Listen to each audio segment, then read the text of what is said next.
सज्जनों, समस्त श्रोता बंधुओं, सभी को सादर नमन वंदन करते हुए श्री रामचरितमानस के लंका कांड से कुछ चौपाइयां आप सभी तक पहुंचा रहा हूं। किसी भी प्रकार की यदि मुझसे गलती होगी तो आप सभी मुझे अज्ञानी समझ करके क्षमा कर देना। मित्रों, प्रसंग उस समय का है जब कुंभकर्ण को जगा करके रावण लड़ाई के लिए भेजता है। तो कुंभकर्ण सबसे पहले जाकर विभीषण से मिलते हैं। विभीषण पूरी बात कुंभकर्ण से कहते हैं। फिर दोनों भाई गले मिलते हैं और कुंभकर्ण कहता है कि हे भाई विभीषण, अब जाइए, मन क्रम और वचन से कपट को त्याग करके भगवान राम का भजन कीजिए। और मैं अब क्या करूं, क्योंकि अब मेरी समझो निकट आ गई है मृत्यु। अब मैं भाई रावण को कैसे छोड़ सकता हूं, क्योंकि मुझे उनकी तरफ से लड़ना पड़ेगा। जाइए, भगवान का भजन करना। तुलसीदास जी ने लिखा है, कह रहा है कुंभकर्ण विभीषण से,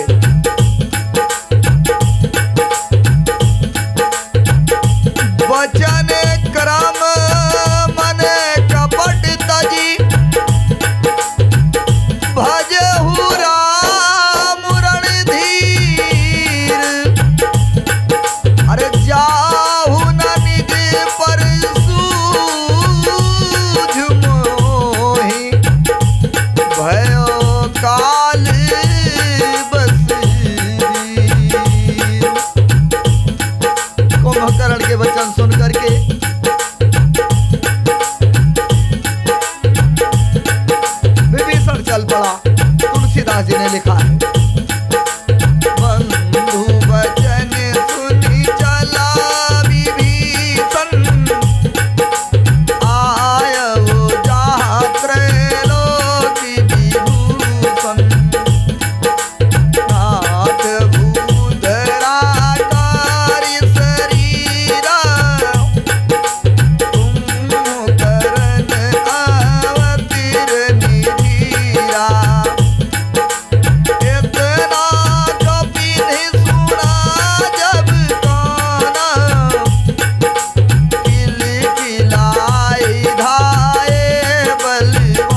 चाहिए भगवान का भजन करना। और मैं चल रहा हूँ। भाई के वचन सुनकर विभीषण जी लौट गए। वहां आए जहां भगवान रामचंद्र जी थे। विभीषण ने रामचंद्र जी से कहा, पर्वत के समान विशाह देह वाला रणधीर कुंभकर्ण आ रहा है। वानरों ने जब कानों से इतना सुना तब वे बलवान किलकिलाकर दौड़े, पेड़ पर्वत उखाड़ लिए और क्रोध से दांत कटकटाकर उन्हें उसके ऊपर डालने लगे। भालू वानर एक एक बार में ही करोड़ों पहाड़ों के शिखरों से ऊपर प्रहार करते हैं, परंतु उससे न तो उसका मन ही मुड़ा और न शरीर ही टाले टला। जैसे मदार के फलों की मार से हाथी पर कुछ भी असर नहीं होता है। अब हनुमान जी ने कुंभकर्ण को एक घूसा मारा, जिससे वह व्याकुल होकर के पृथ्वी पर गिरा और सिर पीटने लगा। फिर उसने उठकर हनुमान जी को मारा। वे चक्कर खाकर तुरंत ही पृथ्वी पर गिर पड़े हनुमान जी। फिर उसने नल नील को पृथ्वी पर पछाड़ दिया और दूसरे योद्धाओं को भी जहां तहां पटक पटक करके बहुत मारा। वानर सेना भाग चली। अत्यंत भयभीत हो गए वानर, कोई सामने नहीं आता है। सुग्रीव समेत अंगद वानरों को मूर्छित करके वह अपरिमित बल की सीमा कुंभकर्ण वानर राज सुग्रीव को बगल में दबा करके लेकर के चल दिया। तुलसीदास जी ने पुनः लिखा है मित्रों, ओ मां करत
पार्वती, भगवान रामचंद्र जी वैसे ही नरलीला कर रहे हैं जैसे गरुड़ सर्पों के समूह में मिलकर खेलता हो, जो भौं के इशारे मात्र से काल को भी खा जाता है, उसे कहीं ऐसी लड़ाई शोभा देती है। भगवान शिव ने पार्वती जी से कहा, भगवान जगत को पवित्र करने वाली वह कीट फैलाएंगे जिससे गा गा करके मनुष्य भवसागर तर जाएंगे। मूर्छा जाती रही, तब मारुत सुत जागे, यानी हनुमान जी की मूर्छा दूर हुई। और जब हनुमान जी की मूर्छा दूर हुई तो वो सुग्रीव को खोजने लगे। सुग्रीव को भी कुछ मूर्छा दूर हुई, क्योंकि कुंभकर्ण अपने बगल में दबाए हुए था उनको। तब सुग्रीव ने कुंभकर्ण के नाक, कान और दांतों से काट लिए। कुंभकर्ण के नाक, कान, दांतों से सुग्रीव ने काट लिए और फिर गरज करके आकाश की ओर चले। तब कुंभकर्ण ने जाना, उसने सुग्रीव का पैर पकड़कर उनको पृथ्वी पर पछाड़ दिया।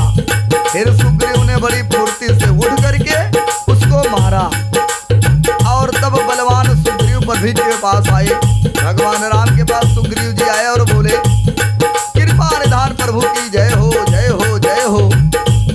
नाक कान काटे गए ऐसा मन में जान करके बहुत बड़ी गलान हुई कुंभकर्ण को और वह क्रोध करके लौटा। एक तो वह स्वभाव से ही भयंकर था, फिर जब उसके नाक कान दोनों काट लिए सुग्रीव ने तो और भी भयानक हो गया। उसको देख करके वानरों की सेना में डर उत्पन्न हो गया। रघुवंश मणि की जय हो, जय हो, जय हो, ऐसा पुकार करके वानर हू करके दौड़े और सबने एक ही साथ उस पर पहाड़ और पेड़ों के समूह तमाम छोड़ दिए। तुलसीदास जी ने पुनः चौपाई के माध्यम से लिखा है,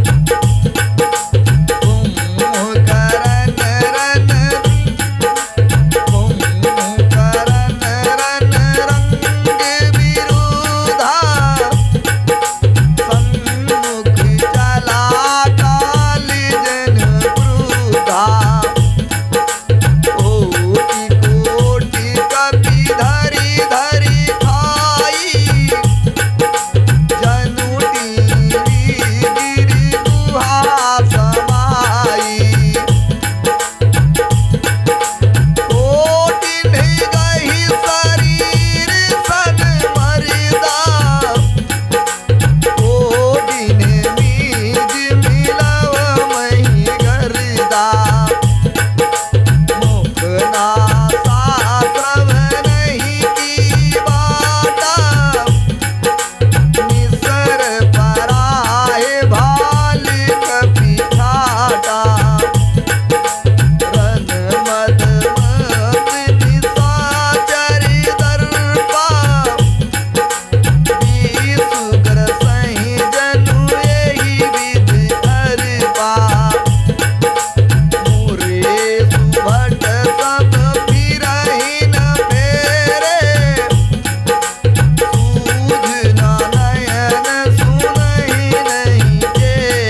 काल ही आ रहा हो। वह करोड़ों करोड़ों वानरों को एक साथ पकड़ पकड़ करके खाने लगा। वह उसके मुंह में इस तरह घुसने लगे मानो पर्वत की गुफा में टीड़ियां घुस रही हों। करोड़ों वानरों को पकड़कर उसने शरीर से मसल डाला, करोड़ों को हाथों से मलकर पृथ्वी पर धूल में मिला दिया।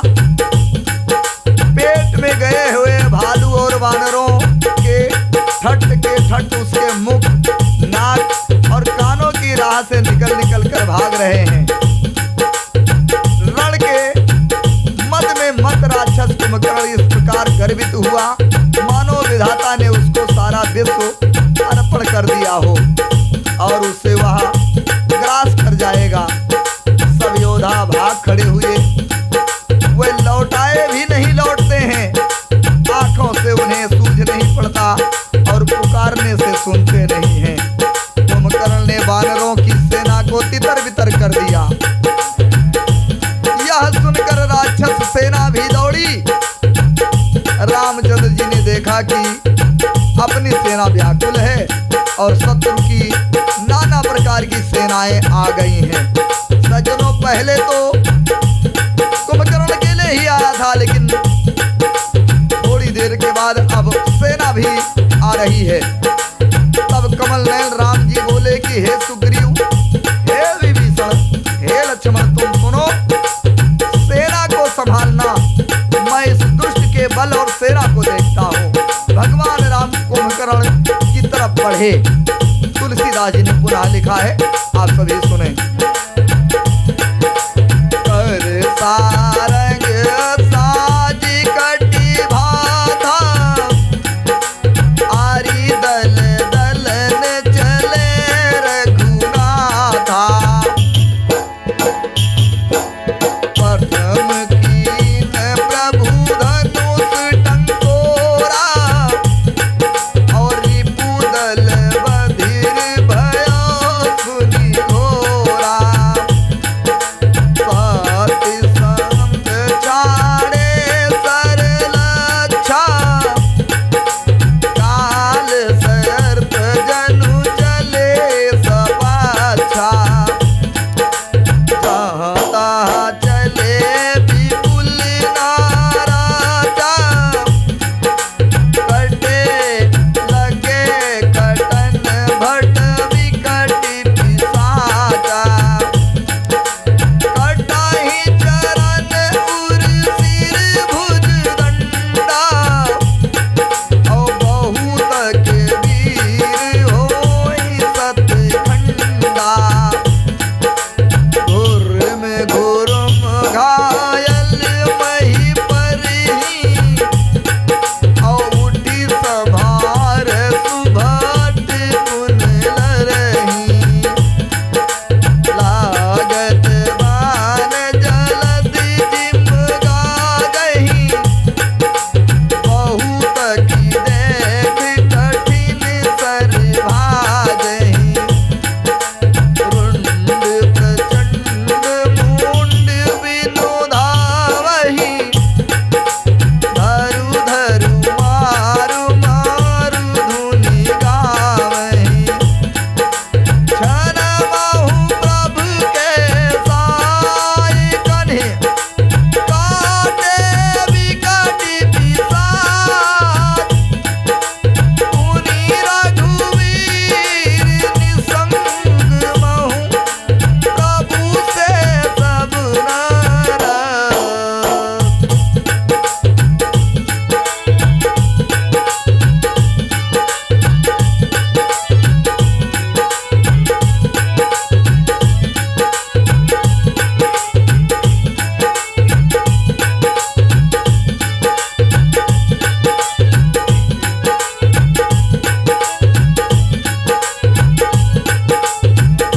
मित्रों, जब भगवान राम ने देखा कि सेना बहुत परेशान हो गई है, वानर भालू भाग रहे हैं, तो सबको संभाल करके कहा, सुग्रीव, विभीषण, लक्ष्मण, सुनो, तुम सभी मिल करके सेना को संभालना और मैं दुष्ट कुंभकर्ण को देख रहा हूँ।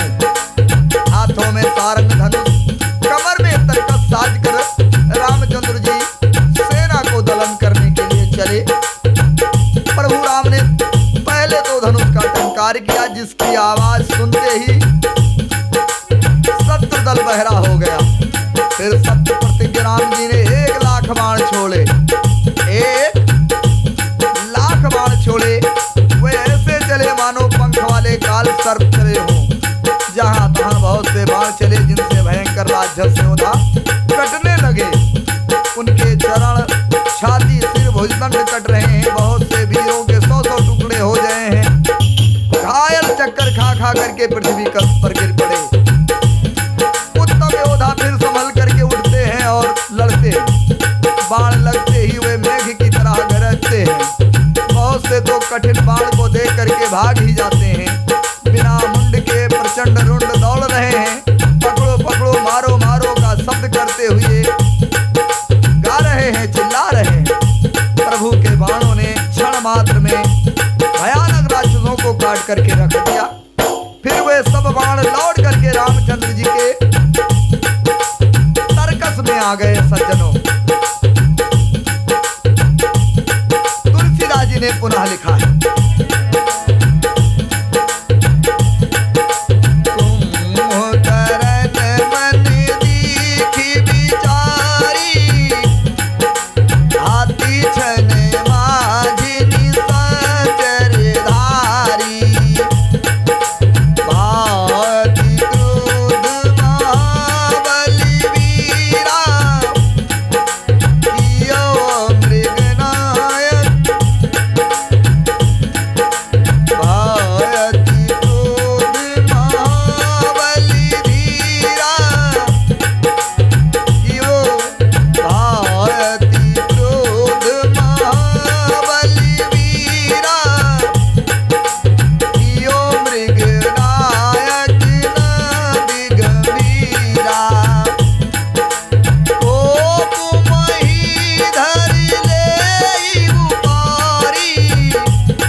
करके देखा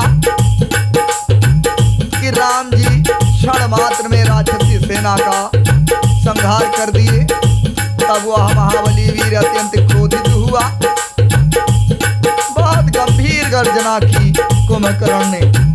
वह क्रोध करके पर्वत उखाड़ लेता है। जहां भारी भारी वानर योद्धा होते हैं वहां डाल देता है। बड़े बड़े पर्वतों को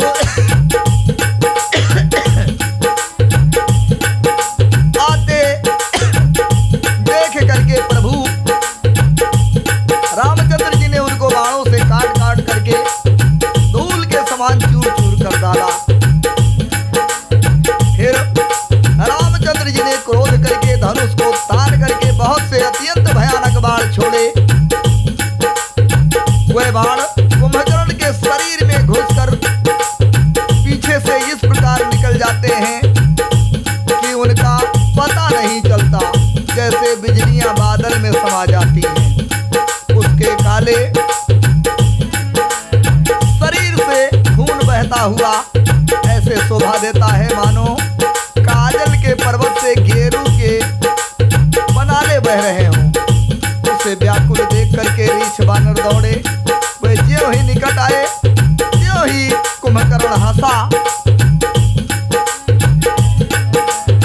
और बड़ा घोर शब्द करके गरजा।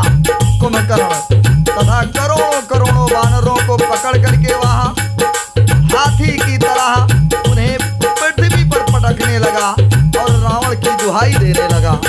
सज्जनों, आज का प्रसंग यही समाप्त कर रहा हूं। पुनः अगले खंड में मिलूंगा।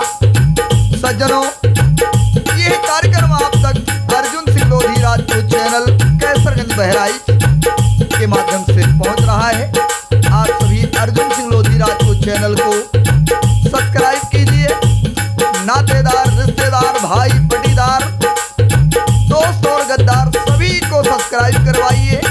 लाइक कीजिए, कमेंट कीजिए, शेयर कीजिए और सज्जनों एक बार प्रेम से जयकारा लगा दीजिए। बोल भगवान श्री रामचंद्र की जय। श्री बालाजी सरकार, हनुमान जी महाराज की जय। उमापति महादेव।